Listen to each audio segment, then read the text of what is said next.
sobrevivência às ruínas, pensar as temporalidades urbanas. A mesa de hoje à tarde se chama Heranças do Futuro e vamos ter como expositores Alessia Di Biase, arquiteta, urbanista e antropóloga, coordenadora do Laboratório Antropologia e Arquitetura de Paris e La Villette, Piero Zanini, arquiteto, urbanista, antropólogo, pesquisador também do Laboratório Antropologia e Arquitetura, Urpi Montoya Uriarte, antropóloga, professora aqui da pós-graduação em Antropologia da UFBA, e o professor Luiz Antônio de Souza, arquiteto, urbanista e professor do curso de urbanismo da UNEB. O professor Luiz Antônio teve um contratempo, mas ele está chegando. E como debatedores vamos ter Paola Berenstein-Jacques, arquiteta urbanista, professora aqui da FAUFBA e do Programa de Pós-Graduação em Arquitetura, coordenadora do Laboratório Urbano, e Margarete da Silva Pereira, arquiteta urbanista, professora do ProURB e da UFRJ. Muito obrigada. Uma boa mesa a todos nós.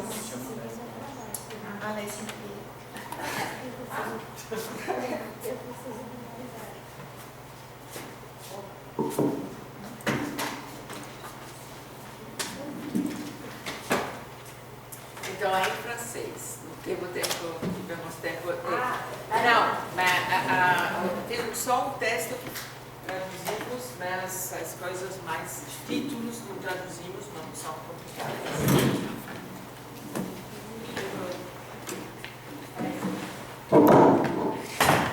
Essa não era interessante como é que está gravado.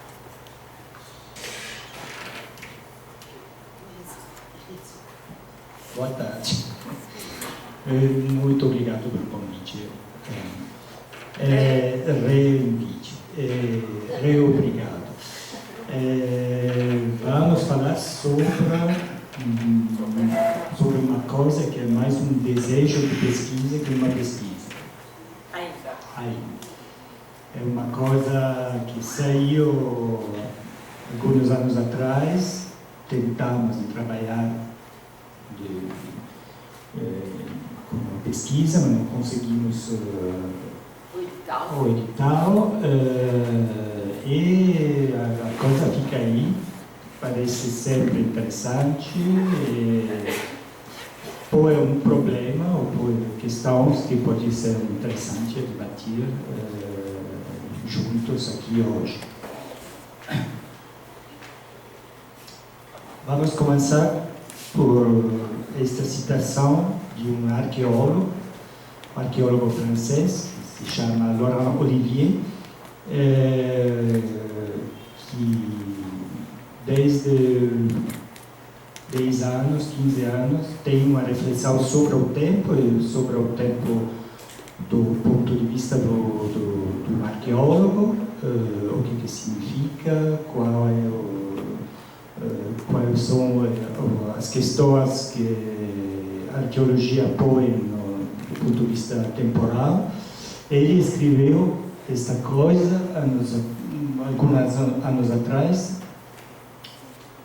onde todo mundo acredita que o passado, uma vez que aconteceu antes de nós, uma vez que é diferente de nós, carregaria em si mesma sua própria cor, que depois seria sua própria temporalidade. No sentido, na época romana, as pessoas teriam vindo no mundo romano e produzido coisas romanas, porque tudo isso acontecia na época romana, era na época romana. Então, é claro, isso envolve muito trabalho. Em todos os lugares você tem que preencher as lacunas, preencher os vazios, porque a memória do passado está cheia de buracos. Ontem falamos disso muito. Mas ele precisa, não, mas nada disso aguenta, porque o passado nunca foi o passado em si mesmo. E por explicar isso, ele faz uma coisa que parece muito interessante. Ele pega Paris como um exemplo. Ele olha para esta cidade, por exemplo, em Paris, nos anos 2010, no entanto, não é todo o que deveria ser, não é de todo que foi anunciado quando imaginamos Paris no ano 2000. Nós não planeamos que o século XIX continuaria a preencher o século XXI, como tudo o resto. O século XVIII e o século XX. O século XVII, para não mencionar a Idade Média, a Antiguidade e até mesmo a Pré-História. Não os vemos, todos eles, mas estão aqui. Ele trabalha no presente. Por que gostamos muito desta citação? Porque ele, não nos falamos juntos, mas ele pegou como referência uma dos elementos que constituem o nosso corpus de material históricos. Ele pega como referência um livro que foi escrito nos anos 1863, eu acho, nesta época, para um francês com nome em inglês, que é Tony Moilin, que se chamava Paris no ano 2000. E, anos atrás, quando começamos o trabalho, a coisa que nos surpreendeu muito foi descobrir, que não sabiam, descobrir que na história francesa teve muitas coisas que falavam sobre as projeções futuras de Paris. Paris estava no centro de uma reflexão que pegava a ideia do futuro e que utilizava para a ideia do futuro, problematizava questões que atravessavam a vida urbana da cidade e, ou mesmo, utilizava como suporte utópico para imaginar outras possibilidades no tempo futuro. Aquilo que é muito interessante é que tudo que um arqueólogo utiliza a mesma referência que nós estamos tentando trabalhar para mostrar que o passado não existe e que tudo aquilo que tem a ver com as coisas que chamamos do passado está aí no presente, ainda hoje, que os anos 2000 é atrás de nós.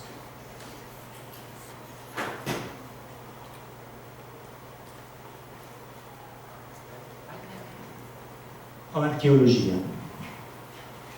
A metáfora arqueológica é uma coisa que nos interessa muito.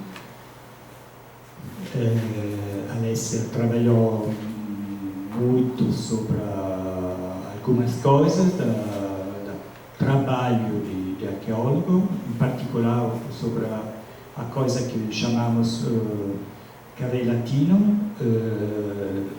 Carrelatino é os quadrados que compartilham o campo de fuia, como diz? Não, fuia. De escavação, o campo de escavação, que tem uma grelha quadrada que permite de botar todas as coisas descobertas numa estrutura precisa, geolocalizada. E a coisa interessante é que o problema do arqueólogo, o principal problema é, uma vez que o escavo começou, é como organizar a questão dos restos, dos fragmentos que saem do campo. E que tem que classificar todas estas coisas, tem que temporalizar, tem que espacializar, no sentido vertical, qual é o extrato no qual você procurou o resto, os fragmentos, e organizar tudo isso de uma maneira que possa permitir de voltar às coisas depois, umas vezes que deixamos o campo e voltamos na universidade, na cidade. E por fazer isso tem que botar as coisas no sacolinho plástico, tem que constituir grupos de elementos, tem que ter uma cola para juntar ele e assim. Então, a questão é como esta metáfora que nós utilizamos muitas vezes quando fizemos as pesquisas, nós utilizamos essa metáfora de maneira metodológica, por ver como trabalhar sobre os fragmentos que chegam, estão aí no presente, disponível. E essa questão surgiu demais quando nós começamos a sair, as coisas chegaram de maneira ao azar. Por acaso. No sentido que nós estávamos trabalhando sobre a Grand Paris, a questão da metropolização, da cidade, tudo isso na internet, sabe o que faz? Procura, assim, e começamos a ver que teve uma espécie de, depois podemos ver isso, mas começamos a ver que teve muitos trabalhos, muitos livros, muitos textos de projeção de Paris nos séculos passados. Estranho, nunca vi. A gente já falou de Grand Paris antes. Tudo bem, era ignorância, nós não sabíamos, então dizemos a ignorância, tudo bem, vamos ver. E um pega outro, e agora nós estamos com um corpus que não conseguimos trabalhar, porque não temos tempo, porque não temos um doutorando, porque não, muitas coisas, mas a coisa que começamos a ver é que em Paris tem uma espécie de tradição, que é sobre isso que nós queremos trabalhar, desta projeção no futuro. E o que nós queremos trabalhar mais é ver se tem de leitmotiv, figuras que recorrente nessas projeções. E essas projeções começaram no século XVIII, então isso é a primeira vez no mundo, e se chama ucronia. Então não é utopia, que não é o lugar que não existe, mas é o tempo que não existe. E o tempo que não existe é o futuro. Então, pegamos nossa mesa. A questão é que o futuro chegou. O ano 2000 chegou. E as coisas...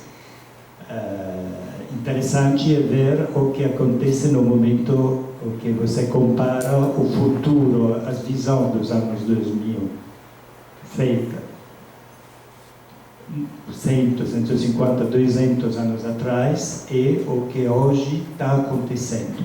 Não é na correspondência, mas é na maneira no qual hoje um outro futuro está convocado no presente por validar, ou menos, algumas coisas da transformação da cidade.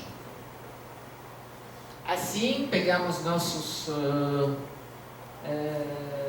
sacolinhos e começamos a botar dentro das sacolinhas, com colinhas, todas as pedacinhos que começamos a procurar. Isso somos a parte, não somos todos, de ver na nossa mesa quais são as coisas que temos e ver como eles podem ser trabalhados agora com questão de agora que nós queremos ver. Esse é aquele arquivo futuro. Isso. A coisa interessante é que no momento que você bota uma coisa perto da outra, você pode desenhar, reconhecer uma característica do século. No século XIX, as coisas eram textos, principalmente. Teve 50, 60 textos diferentes que jogavam sobre a mesma coisa, e autores diferentes. E depois, mais que você aproxima na virada do século, comparece a imagem, e depois muda progressivamente. Então, esse aqui não vamos ficar em todas, cada uma, porque vai ficar muito tempo, mas aqui foi a primeiro, é um livro de Sébastien Mercier, que é um revolucionário escrito em 1771, então 20 anos antes da Revolução Francesa. E a história é muito linda porque é a base da qualquer romance de science-fiction, ficção científica, que tem um velho que se dorme, não, que Sonha. não, é um velho que no 1771 vai dormir e adormece e acorda no 2440, que é um clássico da ficção científica depois de muitos filmes, tudo isso. E a coisa mais interessante para nós, como antropólogos, de trabalhar sobre a questão do futuro, o que é? É que o futuro é um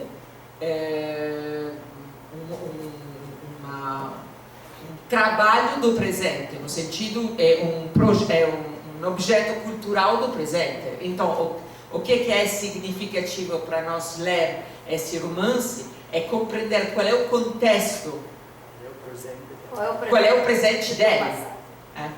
Então, e por compreender o que ele está escrevendo, por ver o significado da ucronia.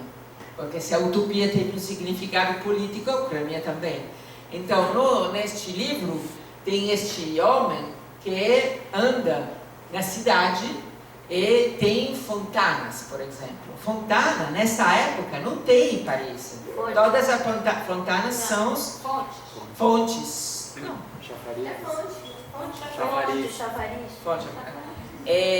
Fontes são todas em Versailles.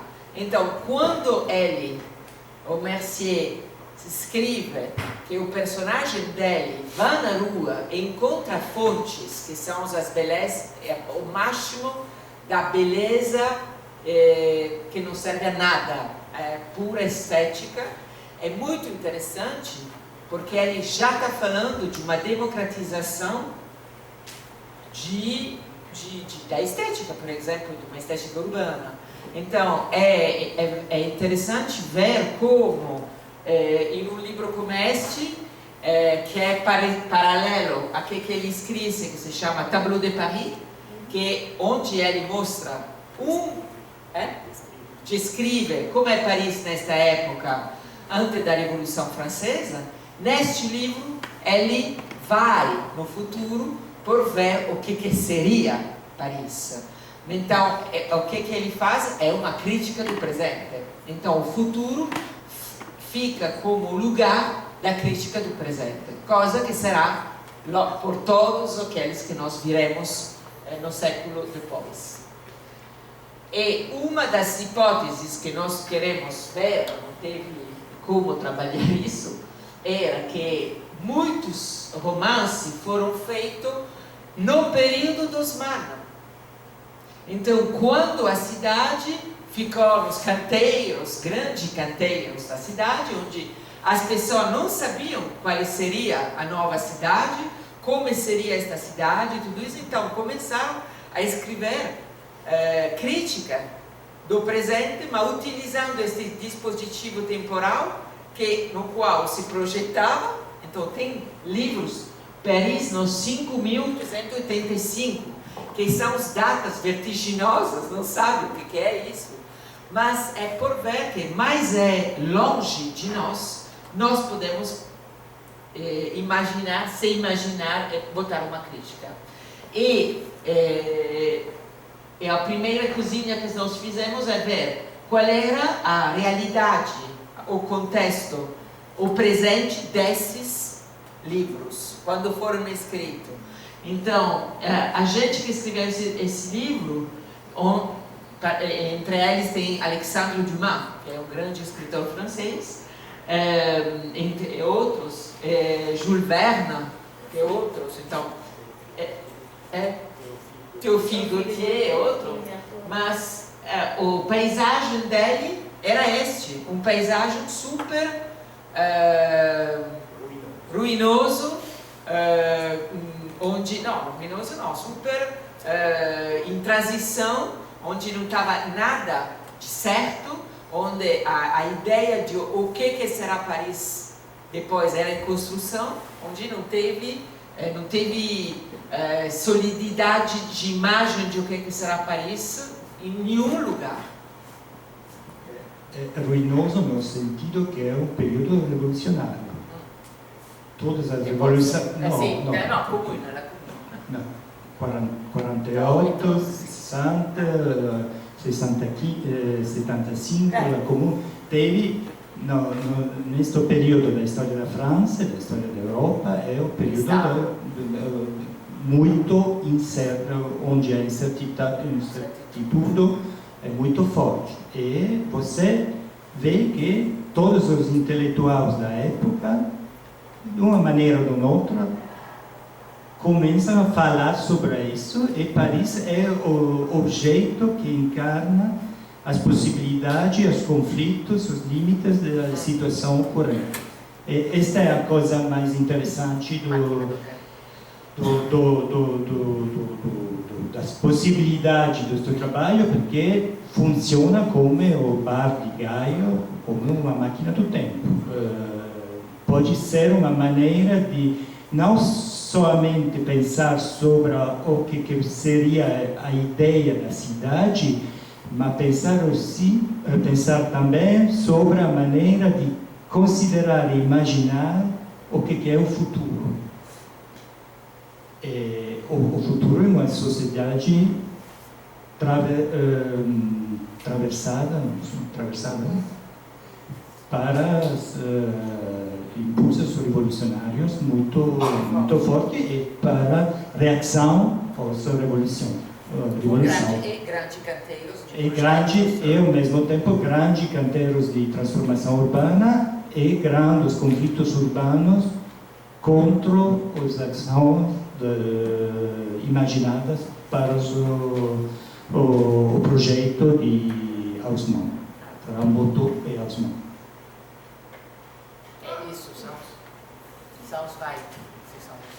Estes são exemplos dos títulos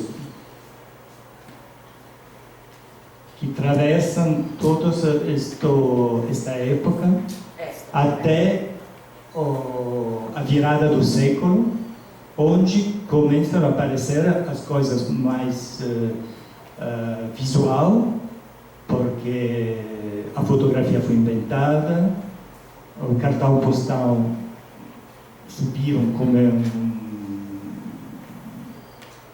mídia popular, e os ilustradores utilizaram estas mídias por falar do futuro que estava chegando. A virada do século é sempre um momento muito carico de esperanças, de possibilidade, e que aqui são